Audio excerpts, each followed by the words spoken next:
वसई तहसीलदार कार्यालयावर लाचलुचपत प्रतिबंधक विभागाने अर्थात एसीबीने छापा टाकून 7 लाखांची लाच स्वीकारताना खाजगी इसमाला पकडले असून या प्रकरणी सहभागी असलेले वसईचे अप्पर तहसीलदार फरार झाले आहेत। या प्रकरणामुळे वसईच्या प्रशासकीय क्षेत्रात एकच खळबळ उडाली आहे। याबाबत मिळालेल्या माहितीनुसार वज्रेश्वरी रस्त्यावरील देपिवली गावात तक्रारदार यांची जमीन आहे। या जागेवरील अनधिकृत बांधकाम तोडू नये यासाठी जागा आकृषिक येणे करून घ्यावी यासाठी तब्बल 40 लाख रुपयांच्या लाचेची मागणी करण्यात आली होती।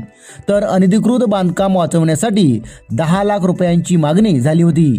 मात्र अखेर 7 लाख रुपये देण्याचे निश्चित झाले आणि पैशांचा व्यवहार करण्यास सुरुवात झाली।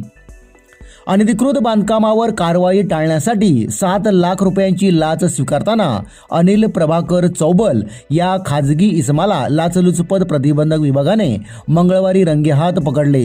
या प्रकरणात अप्पर तहसीलदार विनोद धोत्रे यांचा थेट सहभाग असल्याचे समोर आले असून कारवाईची चाहूल लागताच ते फरार झाले आहेत। या प्रकरणी वसई पोलीस ठाण्यात गुन्हा दाखल करण्यात आला असून पोलीस अप्पर तहसीलदारांचा कसून शोध घेत आहेत।